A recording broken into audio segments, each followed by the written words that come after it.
여러분 안녕하세요. 한국금그래서TV 금알라비 송종길입니다. 외국 출장이 있어서 2주 만에 여러분들 찾아뵙는 것 같습니다. 불쾌 지수가 상당히 높은 땡볕더위가 시작이 됐고요. 장마 또한 시작이 됐습니다. 기금속 업체는 7월이 되면 대체적으로 비성수기라고 볼 수 있는데요.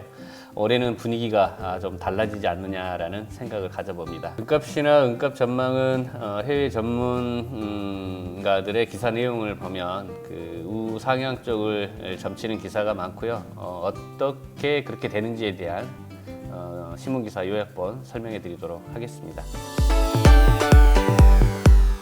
목요일인 지금 현재 환율은 1380원대 하고 있고요. 금 국제가는 2350불에서 2360불 사이 오가고 가고 있습니다. 금의 그람당 기준가는 104,800원에서 105,000원 하고 있고요. 금 한돈가는 39만 3천원에서 39만 6천원대 오고 가고 있습니다. 은 기준가는 그람당 1360원을 보이고 있고요. 플래티늄 가격은 44,700원, 팔라듐은 46,000원을 보이고 있습니다.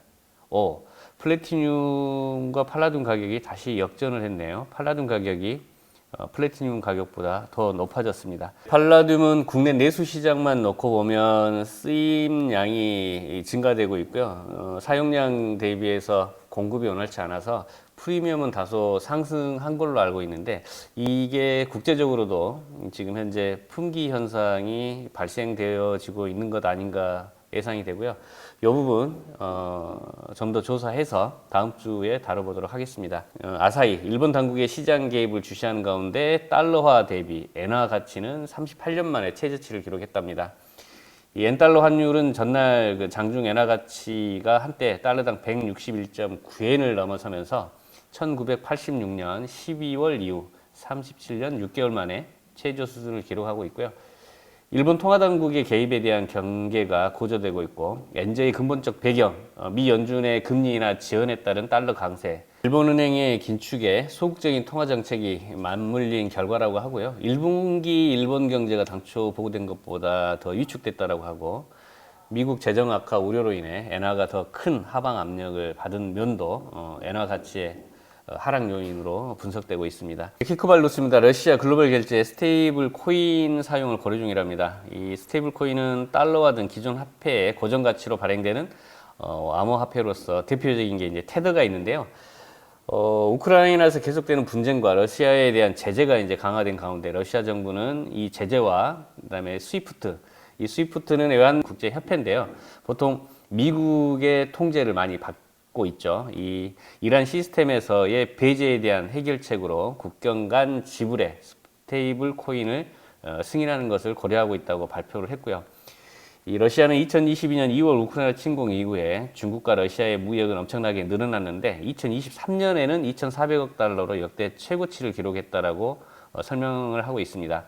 이는 탈달러화 운동의 일부, 그 다음에 ABB 주금 제도를 개발하기 위한 작업이 계속될 것이라고 보고 있는데요.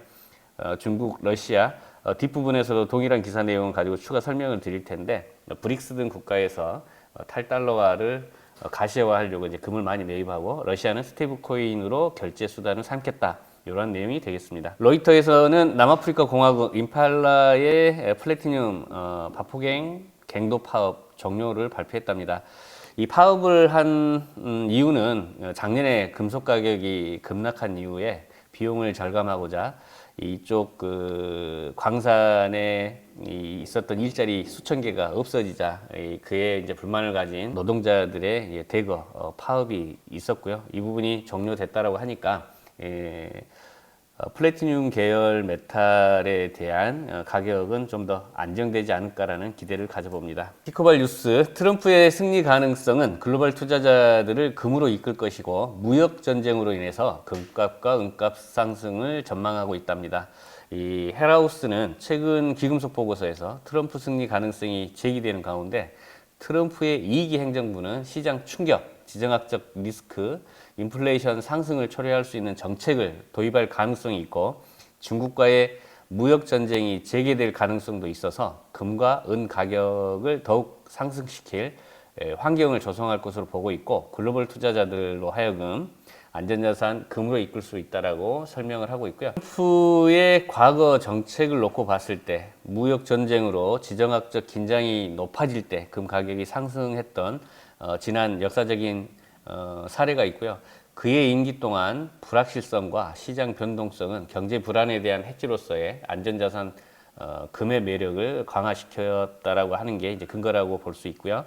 또한 헬하우스는 은에 관해 미국의 태양광 제조 산업 확장과 무역 장벽 증가가 은 수요를 증가시킬 수 있다고 보고 있고 2024년 1분기 미국의 인플레이션 감축법에 의해 촉진된 상당한 투자 덕분에 새로운 태양광 모듈 제조 용량이 11기가와트로 추가됐다라고 보고 있고 모든 주요 지역에서의 빠른 태양광 배치 덕분에 태양광 PV에서의 은 수요는 올해 연속 기록을 세울 것으로 예상되고 이는 전 세계 은 사용량의 19%에 해당하는 한 7천여 톤 정도가 예상이 되고 있습니다. 키쿠발 뉴스입니다. 세계중앙은행이 5월달에 금값이 사상 최고치로 기록을 하자 금을 10톤 정도만 매수를 했다라고 합니다. 다만 금값이 다시 이제 하향 압박을 받고 있어서 중국은 6월 마지막 몇 주 동안은 금을 매수하기 시작을 했고요. 세계금위원회의 최신 수치에 따르면 5월의 순 매입 금량은 10톤인데 4월 대비 56% 감소했고요. 순 매수가 지난 12개월 평균 42톤보다는 훨씬 낮아졌다고 발표를 했습니다. 이 부분은 금값이 상승할 때는 다소 매수량을 줄였다가 다 하락했을 때 금 매수량을 확대시키는 전략을 각국 중앙은행들이 취하고 있다라고 볼 수가 있겠습니다. 티코발 뉴스. 이 금은 인플레이션과 지정학적 위험에 대한 최고의 해지 자산이고 금값은 올해 연말에 온수당 2,700불까지 상승할 것으로 보고 있답니다. 미국의 민주당이 압승을 하면 법인세의 상당한 인상이 이루어질 것 같고 이는 관세 인상과 함께 주식 등의 부정적인 영향을 미칠 수 있다. 위험자산에 부정적인 영향을 미칠 수 있다. 그럼 반대로 안전자산에는 긍정적인 신호가 될 수 있다. 이런 이야기가 될 것 같고요. 반대로 공화당의 압승은 공급 측면에서의 관세 인상, 이민 둔화, 이란 석유에 대한 제재 강화 등 인플레이션 위험이 높아지고 채권 수익에 대한 위험이 커질 수 있다고 봅니다. 그래서 수요 측면에서는 세금을 낮추고 연준 정책의 영향력을 행사하려는 시도가 강화되면 이 공화당이 압승을 했을 때 인플레이션이 높아질 수 있다라고 설명을 했고요. 이 골드만삭스는 관세를 포함한 지정학적 충격에 대한 시장의 반응이 가장 큰 요인이 될 것이라고 예측하고 있고 금은 지정학적 위험과 인플레이션 압력의 조합에 대한 최고의 해지 수단인 것으로 분석된 만큼 이 금 가격은 신흥시장 중앙은행과 아시아 각각의 가게들 탄탄한 수요에 힘입어 연말까지 약 16% 증가한 트로이온스당 2,700달러까지 상승할 것으로 보고 있고 또한 무역전쟁이 발발할 경우 잠재적인 주식시장 하락을 막는 데 도움이 될 수 있으며 미국 부채 부담에 대한 우려가 커지거나 연준이 새 행정부에 종속될 경우 상승 여력이 더 높아질 것이다. 금값 상승이 더 갈 것이다 라고 보고 있습니다. 다음은 블룸버그. 미국인들이 팬데믹 기간 쌓아둔 저축이 고갈됨에 따라 미 경제 둔화 우려감이 증폭되고 있다고 합니다.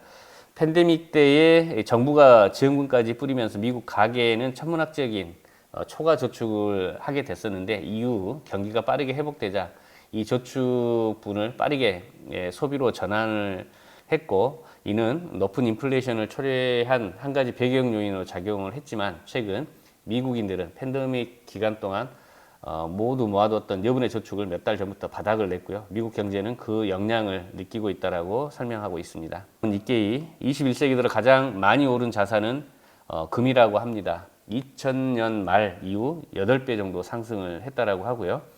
이 최근 금이 장기 상승이 계속되고 있는 가운데 2000년 말 이후 금의 투자 수익률은 8배 상승했고 미국 주식은 6배, 미국 국채는 2배, 신흥국 주식은 6배, 선진국 주식은 5배. 이로써 금의 상승폭 8배에 비하면 낮은 수치이고요. 21세기 들어 가장 크게 오른 자산으로서 금이 평가받고 있고 금값의 상승 요인으로는 전 세계적인 인플레이션, 미국의 재정 악화, 국제사회의 갈등 등으로 달러의 힘이 흔들리고 있기 때문이고, 여기에 중국, 브라질, 신흥국들의 금 매수세가 커진 영향이고요.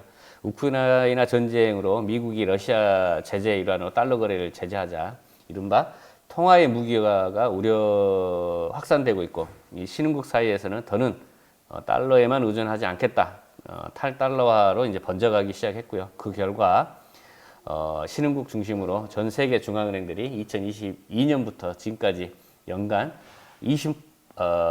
전 세계 수요량의 20%에 해당하는 1000톤 이상의 금을 매입해서 외환 보유액을 늘리고 있어서 금값 상승 요인으로 작용을 했고, 또한 중국 인민은행은 자국 외환 보유액의 5%를 금으로 보관한 것 또한 상승 요인이라고 볼 수 있겠습니다. 반면에 저명한 투자자 오렌 버핏은 1온스의 금은 언제까지나 1온스의 금이라고 했고요. 배당이나 이자가 없는 금에는 부정적인 입장이었고요. 이 버핏은 주식을 선호한다라고 주장을 했었는데, 버핏의 지적대로 1978년 1월 말 이후에 초창기 수익률은 미국 주식이 약 200배로 금의 11배, 11배보다 훨씬 웃돌지만 2000년 이후, 아마 2000년 말일 것 같은데,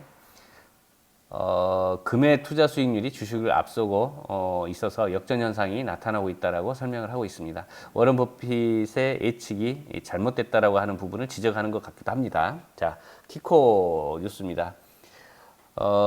미국 은행이죠. 미 연준의 금리 인하와 채권 시장의 마찰로 금값이 향후 12개월에서 18개월 동안 온스당 3,000달러까지 상승할 것으로 보고 있답니다.